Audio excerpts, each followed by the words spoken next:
Hi, and welcome to the blog. Welcome back to the blog edition of Sports Frenzy. We love the blog. Yes, we do, where we have more to talk about that couldn't be fit into the regular show. This is true. This is true. So, on to the next tidbit of information. Congrats goes out to the Michigan men's basketball team. They get to share of the Big Ten championship. And I believe the trophy was already in Michigan for a little bit. I believe I saw a post on that on Facebook or something about that. How does this work, though, dude? Does each team get one, or from now on, forever, they'll pass around the trophy between the three schools? You know, I really don't know. I did not research that. It's kind of weird to me that they have a three-way tie for the championship. I don't know. I would almost think they would need to play another game or something to decide that, but who am I to say? I'm not sure. I'm going to do some research on that, I think. Yeah, so, but, yeah. Unless, of course, there's somebody out there that already knows and wants to actually, you know, you can leave a little comment under under the blog post there. Yep, there you go. That'd be great. Yeah, they get to share it with Ohio State and Michigan State, of course, those two schools. Yeah. So, but hey. And I, for the record, will say that I did not root for that game either way. I was not going to betray myself by doing that. So I did not root in that game at all. Yeah. Okay. The Saints, they're in some trouble, aren't they, Tim? Yes. They are in some trouble. A bounty, huh? And you may ask... Things get crazier and crazier, don't they? They do. You may ask, what is a bounty in football, in pro football? Well, I will tell you the origins of this. Apparently, it originally started where if a player was late coming to practice or late to a game or something, they were fined. Well, apparently somebody came up with the idea, well, shoot, if we're punishing them for, you know, being late to a game or practice, you know, let's reward them for the positive things. So, you know, I think it first started out with, you know, oh, you got an interception? Oh, here, you know, here's a little extra cash. Oh, you had a sack. And then it went dirty. Yeah, I think it started out fairly innocent in the beginning, you know. So, but then it went to, I don't think it was ever, from the reports I'm hearing in the locker rooms, it never was said, oh, if you injure this quarterback, you'll get this much money. I think it just, you know, kind of common knowledge that if I injure a star player, they'll give me a little extra cash. But the Saints are in some trouble. I think it's gonna be investigated and looked into, and you know, anytime you get that kind of silliness, I mean, and it does go on. Obviously, I think coaches are real good about saying, you know, injure so-and-so, and, you know, I don't know if they necessarily offer a bonus for it everywhere around the league, but you know they encourage some of those guys to get out there and maybe kind of try and hurt him. You know, it's a common thing. Yeah. Apparently, when Brett Favre was with the Vikings and they made it to the playoffs and were facing the Saints, apparently even Brett Favre said he kind of thought something was weird because he kept noticing, you know, he'd throw the ball and then, bam, he'd get hit. You know, hike, throw the ball, hit. And he just kind of noticed that. And he was apparently friends with one of the Saints players. Yeah, I think it was Brett Favre was actually commenting on that said, you know, that even his friends were hitting him. Yeah, I think his friend's name was Sharp or something like that. And Sharp hit him a real late hit after the play. And Brett Favre says right to his friend, "What the heck are you doing?" Like, so...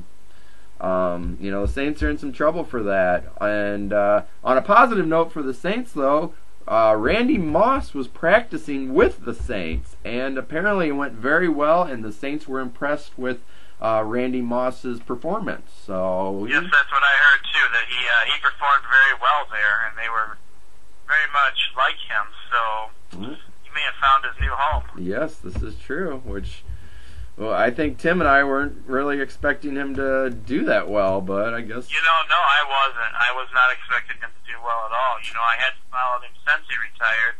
But, anytime you retire and try to come back, it doesn't usually set well. But it sounds like he kept himself in pretty good shape, and he's ready to get out there and rock and roll.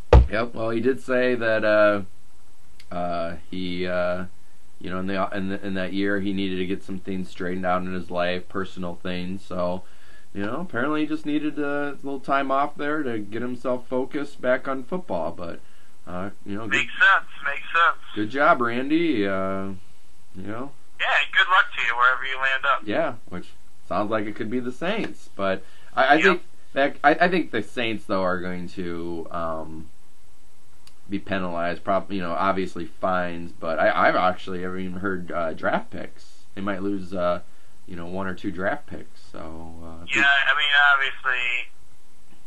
when this happened or whenever it happened, I don't know. It's going to be kind of hard to set actual punishments down because how recently was it happening? If it wasn't that recent, can you really punish the current team for that? I think it was recent. I think it was pretty recent. I think it was even last season. Okay, so because there's a lot of factors there that the commissioner is going to have to take into consideration. I think so. Yep. We'll see. We'll keep following this. See what happens. We'll keep you posted, everybody. Speaking of trouble, Syracuse men's basketball team. Oh. People just can't stay out of trouble, can they? No, it seems to be impossible these days. Yep. Syracuse men's basketball team. At least 10 players since 2001 have tested positive for banned recreational substances or substances. The sources said all 10 players were allowed to practice and play at times when they should have been suspended by the athletic department. This does not include any current student athletes, but this includes some players from the 2003 national championship men's basketball team. So, they're in some hot water there too. Oh, and they also did not report these students who tested positive to the NCAA. So jeez. Instead of looking out for the best interest of the program, that just says, I just want to win, so we're just going to overlook this. Yeah, major no-no, and looking back at what happened with Michigan with the Fab Five, they took away Michigan's national championship. Do you think they could take away Syracuse's national championship there from 03? They might. You just never know. I'm not sure because in the beginning, I'm not real sure, how that whole Michigan thing came about. But yeah, that's it's a possibility that could happen. I think obviously scholarships are going to be lost and fines. Yeah, obviously. There's going to be some investigating down there, and definitely some harsh punishment coming down. Yeah, because whether they'll take away the championship, I don't know. Yeah, I don't know if they'll do that for necessarily that. I don't know if this whole thing with Syracuse was quite as big as the controversy there with Michigan. Yeah, but. No, you never know, though. I guess we'll have to stay tuned. We'll keep you posted on what... Lots of big news happening that way, that's for sure. Jeez, it's like every morning I wake up and I listen to the news. Oh, great. Oh, great. Oh. Yeah. These sportsters, I don't know. Yeah. They try and pull off. They just can't stay out of trouble. So... No, it's crazy. Yep. Oh, the Hope Hoopsters Wednesday. Who did they beat, Tim? The firefighters? Yes, they first Sand Lake Fire Department. Me and Bull called that game, and it was a lot of fun. It was a tight game too. Sand Lake had some ballers this year, and they were keeping it competitive. It went into overtime. Oh, wow. One overtime, 5-minute overtime period, and it took the Hoopsters right down to the final seconds to win that game. And Sand Lake looked really good this year. Sounds like a very exciting game. Yep. But the Hoopsters, they're not looking too shabby themselves. Unfortunately, they're not going to make it to the Special Olympics this year. But, they still placed at their last tournament. They took fourth at the tournament, so... Yep. Still did a good job. It's work in progress, guys. They're looking good. I mean, they're got some ballers this year. They're looking good.